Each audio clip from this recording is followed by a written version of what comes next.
Selamat pagi semua. Perkenalkan, nama saya Chelsea Brasilia Siregar. Saya berasal dari kelas 10-1. Di sini saya ingin menyampaikan hasil kesimpulan yang telah saya dapatkan dari bab 1. Mengkaji ide pendiri bangsa tentang dasar negara.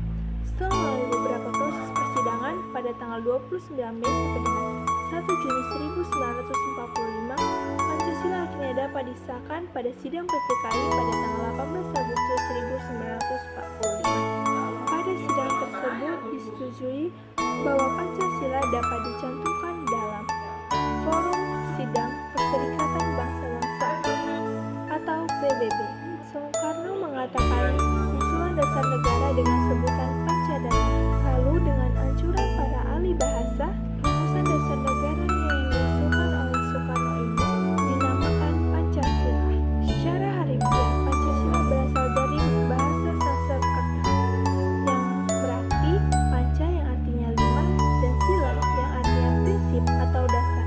Oleh karena itu, Pancasila dapat diartikan dengan 5 prinsip atau 5 dasar. Berikut adalah tujuan didirikannya Pancasila. 1. Mewujudkan keadilan sosial bagi seluruh rakyat Indonesia. 2. Mempertahankan persatuan dan kesatuan dalam bangsa Indonesia. 3.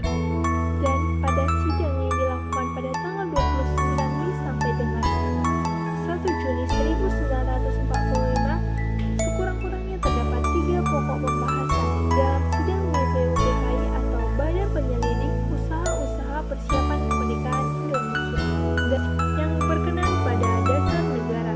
1. Apakah negara Indonesia akan dijadikan negara kesatuan atau negara federal atau negara perserikatan?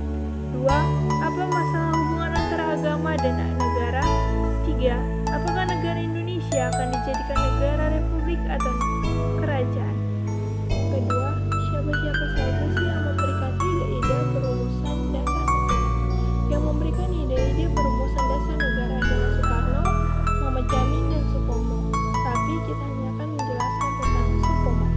Supomo lahir pada 22 Januari 1903 di Sukoharjo, Jawa Tengah. Supomo berkesempatan meneruskan sekolahnya di ELS atau setara dengan sekolah dasar di Boyolali 1917. Kemudian ia melanjutkan pendidikannya di Mulo 1920 di Solo dan menyelesaikan pendidikan kejurusan hukum di Batavia pada tahun 1923. Lalu Supomo ditunjuk sebagai pegawai oleh kolonial Belanda yang diperbantukan kepada Ketua Pengadilan Negeri Sragen. Itulah sejarah singkat tentang Supomo. Di sini saya akan menjelaskan tentang rumusan yang diberikan oleh Supomo mengenai dasar negara. Yang pertama, persatuan. Kedua, kekeluargaan. Ketiga, keseimbangan lahir dan batin. Keempat, musyawarah. Dan kelima, keadilan rakyat. Yang pertama, persatuan. Persatuan adanya hubungan antara dunia luar dan dunia batin yang bersatu. Selain itu, Supomo juga menekankan bahwa adanya persatuan antara pemimpin dan rakyatnya. Kedua, kekeluargaan. Pandangan Supomo tentang dasar negara menginginkan dasar persatuan yang dimiliki corak asli masyarakat, yaitu sifat kekeluargaan. Jika kita memiliki sifat kekeluargaan, kehidupan akan harmonis dan tidak adanya terpecah belah antar hubungan bangsa dan negara. Yang ketiga, T8 dan Panitia 9 dan Mukadimah Dasar Negara. Sesuai sidang pertama BPUPKI, sejumlah anggota BPUPKI mengadakan langkah untuk mempersiapkan langkah berikutnya sehingga terbentuknya 2 panitia kecil.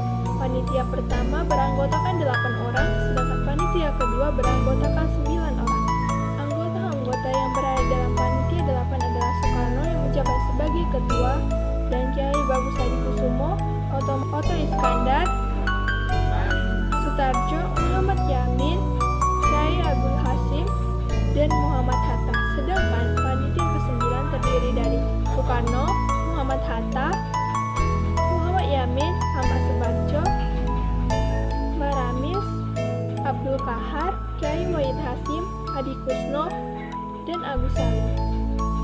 Akan menjelaskan dasar negara yang sudah disahkan yang disebut yaitu Pancasila. 1. Ketuhanan Yang Maha Esa. 2.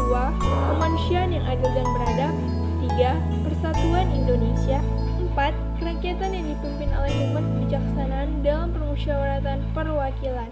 5. Keadilan sosial bagi seluruh rakyat Indonesia. Saya akan menjelaskan tentang pertama, ketuhanan yang Maha Esa.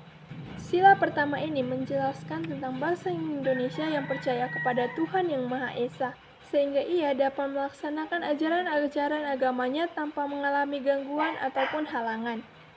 Yang kedua, kemanusiaan yang adil dan beradab. Sila kedua ini memiliki arti bahwa setiap bangsa Indonesia dijunjung tinggi, diakui, dan diperlakukan sesuai dengan harkat dan martabatnya selaku ciptaan Tuhan yang Maha Esa. 3.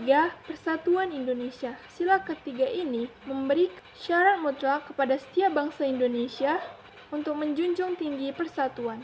Persatuan di sini bukan bermakna terjadinya penyerangan dari keragaman yang ada. Sila ini setiap bangsa Indonesia yang beragam diminta untuk bersatu, kompak tanpa adanya pecahan untuk memajukan bersama-sama bangsa Indonesia. 4. Kerakyatan yang dipimpin oleh hikmat kebijaksanaan dalam permusyawaratan perwakilan. Sila ini memberikan keputusan di lingkungan masyarakat harus dilakukan dengan penuh hikmat dan kebijakan melalui mekanisme musyawarah. Kelima, keadilan sosial bagi seluruh rakyat Indonesia. Keadilan adalah nilai universal yang harus dipraktikkan oleh setiap bangsa Indonesia. Keadilan di sini tidak hanya terkait dengan keadilan hukum. Dalam konteks kehidupan berbangsa, keadilan dapat bermakna bahwa setiap bangsa Indonesia berada dalam posisi yang setara, baik terkait dengan harkat, martabat, hak, dan kewajibannya. Posisi yang setara yaitu merendahkan orang lain karena misalnya status sosial, jenis kelamin, agama, atau budaya adalah bentuk dari ketidakadilan. Untuk bersikap adil, harus dimulai dari cara pikir yang adil. Sayangnya ada banyak ketidakadilan yang terjadi di sekitar kita. Sekedar contoh, perempuan mendapatkan perlakuan tidak adil karena keperempuanannya, tidak mendapatkan hak belajar yang setara dengan laki-laki, dipaksa nikah muda, dan masih banyak contoh lain dari ketidakadilan ini dalam kehidupan masyarakat. Sekian hasil kesimpulan saya dari bab 1 yang berjudul Pancasila. Terima kasih dan selamat pagi.